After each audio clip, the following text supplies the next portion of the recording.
You're watching a YouTube video right now, but do you know how to effectively create one? There's a science behind making YouTube videos, so today we're turning you into a scientist.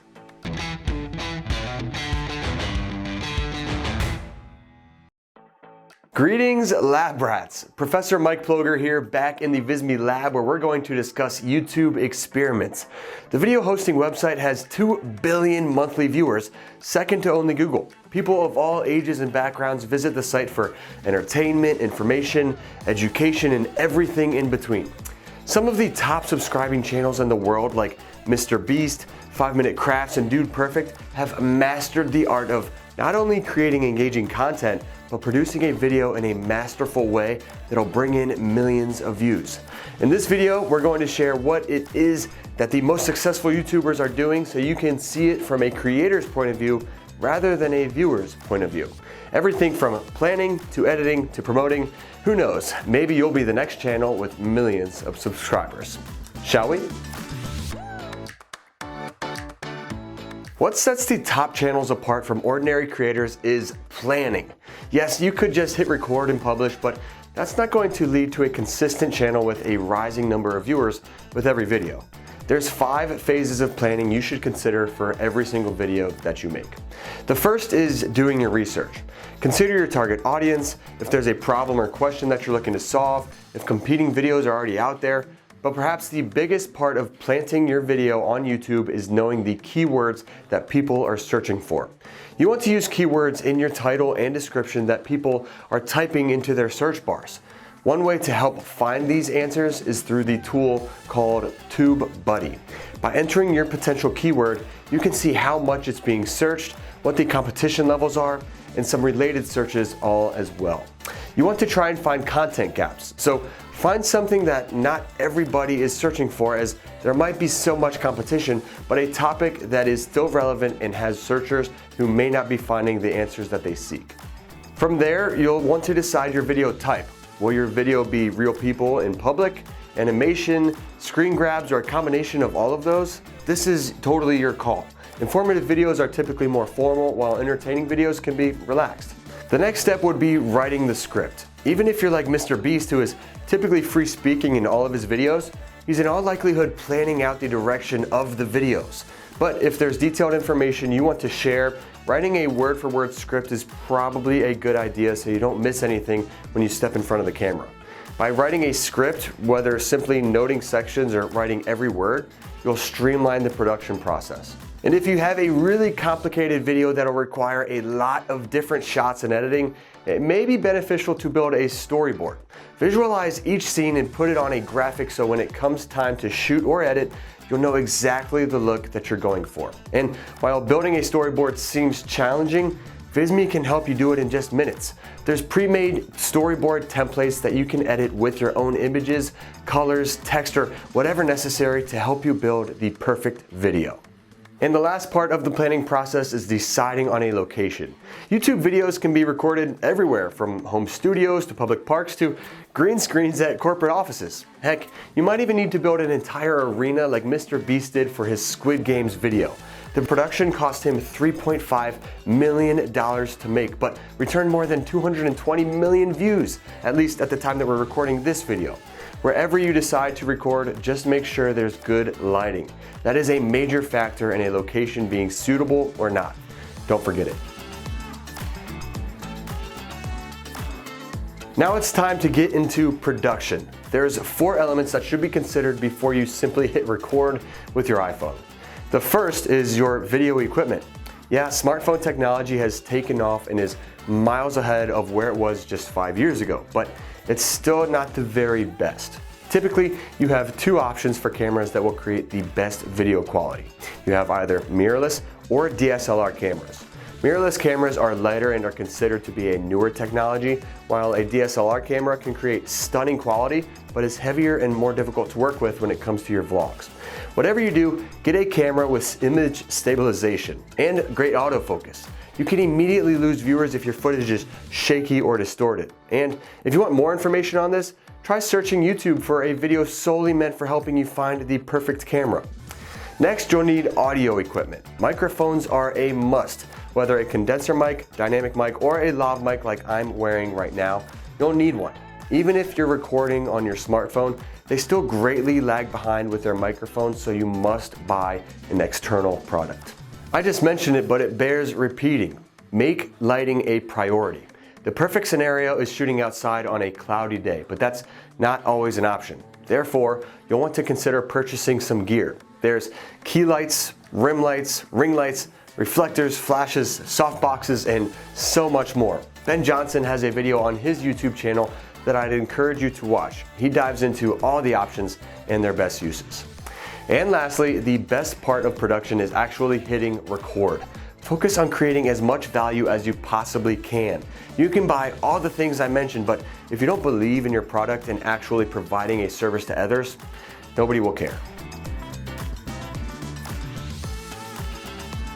The first step of part 3 is determining what editing software you prefer. If you're unfamiliar, there are countless options to choose from. Adobe Premiere, Apple Final Cut Pro, DaVinci Resolve, Corel Video Studio, and Apple Movie are just a few to break the surface. The first two I mentioned, Premiere and Final Cut, are two of the most popular and comprehensive. They're challenging programs to become familiar with, but once you do, the world of editing is at your fingertips. Focusing on the intro and outro is a key element of editing your videos. These are used to introduce your topic, explain who you are, and get viewers to take action with your channel. Think about it. I can guarantee that you've seen numerous videos where the person talking says, make sure you like and subscribe.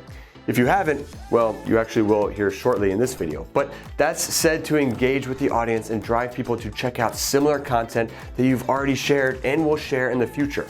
And the best part, Visme can help you create a catchy intro or outro.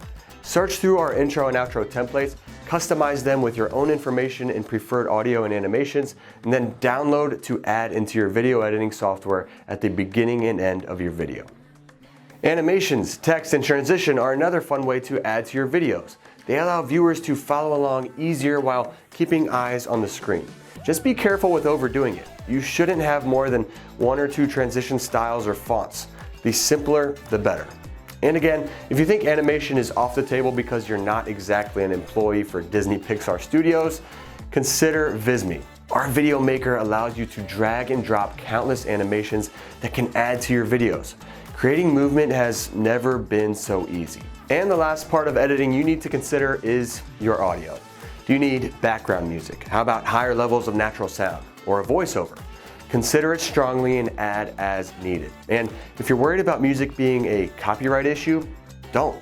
YouTube actually has a royalty-free audio library that assures the audio you choose can be used in your videos.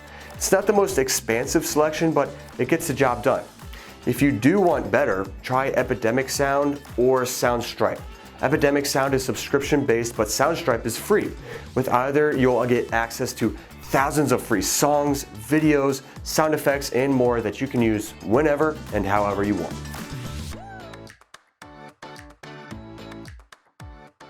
Once you've finished editing, it's time to hit publish. Hit that camera icon in the top right of YouTube's homepage and let's share your video with the masses. But first, let's explore YouTube's checklist. You'll need a good title. What's going to draw attention? What are people searching for? Give your video a name and make it strong. The video description allows you to elaborate further on your title. What's the story behind your video? Make sure you're continuing to use keywords here. The thumbnail image is the picture viewers will see before hitting play. You'll want to create a thumbnail image that's not actually a part of the video itself. Again, it needs to be something to stop viewers from scrolling. You'll have the option of adding your video to a playlist. For example, this video will be a part of our Making Information Beautiful series. You can find more from this playlist in our channel. According to the site, tags play actually a minimal role in YouTube's search tool, but we still think it's a good idea to add strong keywords in this section. You can add subtitles to reach a larger audience if you'd like. And lastly, you can add cards or prompts. These are the little pop-ups that occur as you watch a video. They'll appear when you want them to in the timeline and can provide additional information or links if you weren't able to provide that in the video script. Next, hit publish and watch the views soar in, so long as you're public anyway. You can always publish and keep it private for viewing it by yourself if you like. But wait, there's more. Just because your video is racking up the views doesn't mean your work is entirely over just yet. You gotta promote that sucker. Facebook, Instagram, Twitter, TikTok, email, whatever you need, push it out to the people. You may need to create shorter versions for social, but it'll help you reach a larger audience.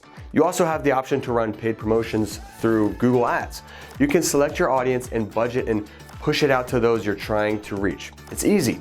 You can actually do the same thing, maybe even easier, through YouTube's content section.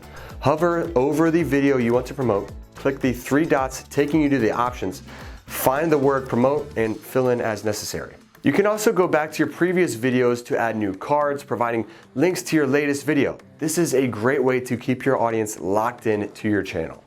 Another option of promotion is sharing on internet forums like Reddit. Share and interact with a community that's watching your videos. Building relationships with your audience can be massively beneficial, so don't neglect that comment section on YouTube's own page. And as time goes on, you'll continually want to monitor your channel's analytics page. This will help you gain insight on the demographics of people watching, where they're watching, how much your channel is progressing, and more. It'll even tell you if your videos are being watched with subtitles, letting you know that you're providing value in places that may not speak your language. Ladies and gentlemen, it's time for you to create your own YouTube video. This website has changed the course of lives forever, and it allows anybody to change the life of somebody else forever. Kind of like Visme. 10 minutes on our website right after this could change your life too. I at least can guarantee that it'll make your life a lot easier if you're a marketer, designer, video creator, business professional, or just someone looking to learn a new skill. As I said before, please don't forget to like and subscribe. We'll see you again soon. With Visme, I'm Mike Ploger, helping you make information beautiful.